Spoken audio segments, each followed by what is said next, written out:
El incidente OVNI Cash Landrum. Es un caso también conocido como el OVNI de Texas.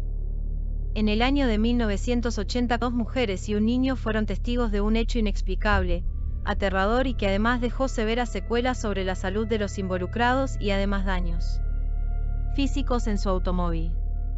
Esto lo convierte por tanto en un encuentro cercano del segundo tipo.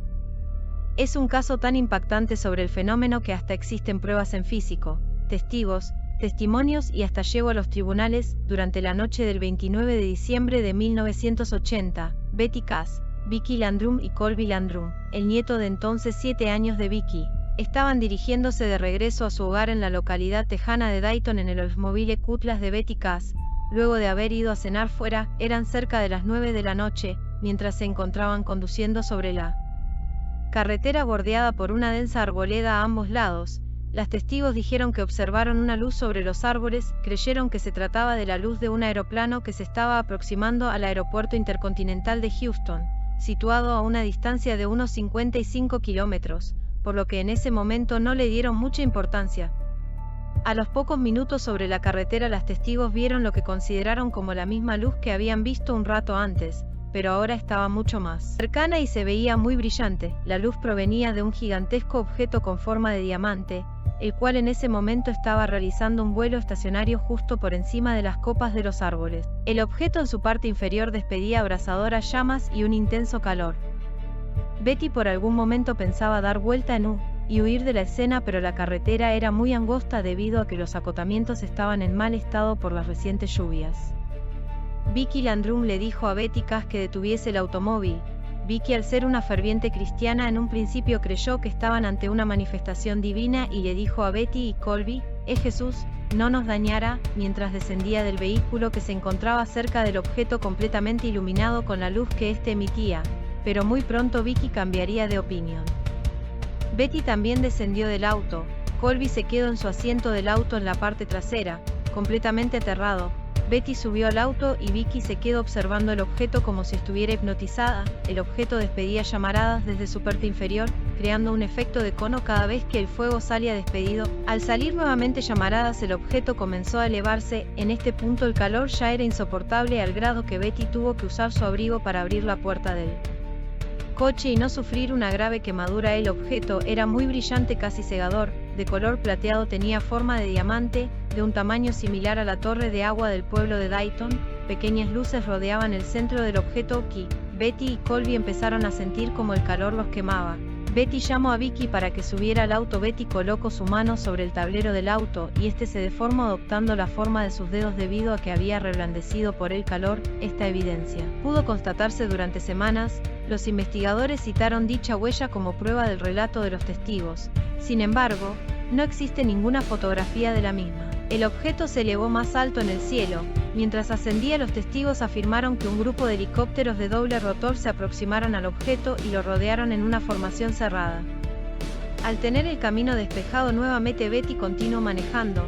Los 3 testigos podían observar al objeto y los helicópteros alejarse en la distancia. Todo esto ocurriría en un lapso de unos 20 minutos. Según los testigos, los hechos ocurrieron en las coordenadas 30.0926. 95.1109, un poco al sur de la carretera estatal tejana FM 1485/2100.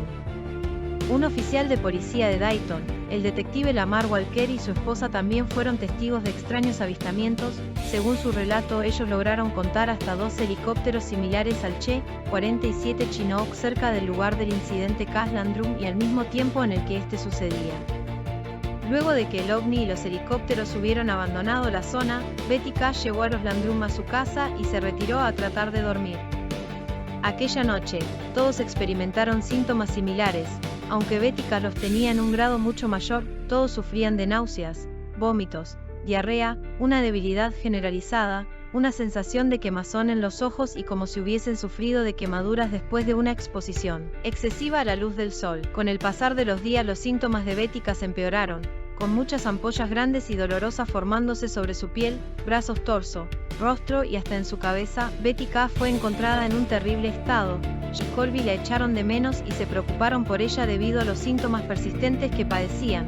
Fue cuando, junto a Colby, decidieron hacerle una vista encontrando a Betty postrada en cama con severas lesiones, grandes ampollas en su piel y con grandes vacíos de cabello en su cabeza. Cuando fue llevada a emergencias de un hospital el 3 de enero de 1981, Betty Cass no podía caminar y había perdido grandes pedazos de piel y mechones de cabello. Fue dada de alta luego de 12 días, aunque su condición no era mucho mejor, y posteriormente regresó al hospital por otros 15 días. La salud de los dos Landrum, abuela y nieto, era de alguna forma un poco mejor, aunque ambos sufrían de una debilidad persistente, llagas en la piel y pérdida de cabello. Un radiólogo que examinó los registros médicos de los testigos para la red de ovnilogía MUFON escribió respecto de los mismos: tenemos fuerte evidencia de que estos pacientes han sufrido efectos secundarios debido a radiación ionizante. También es posible que además haya habido un componente infrarrojo o ultravioleta. Sin embargo, Brad Sparks contiende que, aunque los síntomas eran de alguna manera similares a aquellos causados por dicho tipo de radiación, la rapidez del ataque fue solo consistente con una dosis masiva que había significado una cierta posibilidad de muerte en unos pocos días. Debido a que todas las víctimas vivieron varios años más después del incidente, Sparks sugiere que la causa de los síntomas fue o habría sido alguna clase de contaminación química, presumiblemente por un aerosol. Vicky Landrum hizo algunas llamadas a funcionarios de varias agencias del gobierno federal estadounidense, contándoles sobre el encuentro cercano que habían experimentado. Cuando ella se contactó con la NASA, fue derivada al ingeniero aeroespacial John Schwessler, quien hacía bastante tiempo que estaba interesado en el estudio del fenómeno de los ovnis. Con algunos asociados provenientes pertenecientes a la conocida red de ufología MUFON, Schwessler comenzó a investigar sobre el caso, y posteriormente escribió artículos y un libro sobre la materia. El astrónomo Alan Hendry, de la red CUFOS, también investigó el extraño caso Cass Landrum. Debido a la presencia de los helicópteros Chinook, los testigos presumieron que al menos una rama de las Fuerzas Armadas de los Estados Unidos también habrían detectado la presencia del objeto, si es que no lo estaban escoltando o persiguiendo. No obstante, los investigadores no pudieron encontrar evidencia que vinculase a dichos helicópteros con alguna rama de la milicia estadounidense. Un día de abril de 1981 un Che-47 voló hacia Dayton. Mientras el pequeño Colby lo miraba, comenzó a sentirse bastante mal. Vicky decidió llevarlo hacia el punto donde el helicóptero había aterrizado, con la esperanza de que la aeronave parecería ser menos atemorizante una vez posada sobre el suelo. Cuando llegaron al área de aterrizaje se encontraron con que ya había bastante gente allí y tuvieron que esperar durante algún tiempo antes de que se les permitiese ingresar al helicóptero y hablar con el piloto. Tanto Vicky como otro visitante alegan que el piloto dijo que él había estado en el área antes, con el propósito de investigar un ovni que se habría encontrado en problemas cerca de la localidad de Huffman. Cuando Vicky le comentó al piloto lo feliz que estaba de verlo, porque ella había sido una de las personas que había recibido quemaduras de parte del ovni, él se negó a seguir hablando y rápidamente las hizo salir de la aeronave. En 1982, el entonces teniente coronel George Sarran, del Departamento del Inspector General del Ejército de los Estados Unidos, comenzó a realizar la única investigación completa y formal de carácter oficial o gubernamental sobre ese supuesto encuentro o incidente ovni. No obstante, él no pudo encontrar ninguna prueba o evidencia concluyente de que los helicópteros que los testigos alegaban haber visto perteneciese a las Fuerzas Armadas de los Estados Unidos. Sarran concluyó que las Sras. Landrum y Cass eran creíbles, el policía y su esposa, quienes afirmaron haber visto 12 helicópteros cerca del sitio del encuentro ovni, también eran testigos creíbles. No había la percepción de que alguien estuviese tratando de exagerar la verdad. En 1998, el periodista y escéptico respecto de los ovnis Philip J. Klass encontró algunas razones para dudar de la historia relatada por Cass y Landrum. Cuando Schwessler inspeccionó el automóvil de Betty en 1981, usando un contador Geiger para buscar radioactividad, no encontró ninguna. Presumiblemente también chequeó en búsqueda de rastros de la misma cuando visitó el sitio del alegado incidente y no encontró radiación anormal. Schwessler no provee datos médicos sobre la salud de Betty antes del incidente ovni, ni provee ningunos datos médicos sobre la salud previa de Vicky o Colby, énfasis en mayúsculas en el original.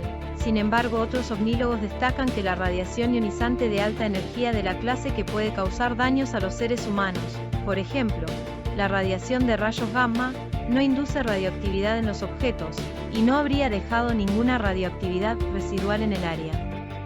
Además, testigos alegan que el área del camino que resultó afectada en la carretera federal por efecto de las llamas que despedía el ovni, fue rápidamente reparada por un equipo y sustituido el asfalto dañado. Betty Cass y Vicky Landrum contactaron a los senadores estadounidenses Joy Benson y John Tower, quienes les recomendaron a ambas testigos entablar una demanda ante la Oficina de Reclamos Judiciales de la base de la Fuerza Aérea de Bergstrom.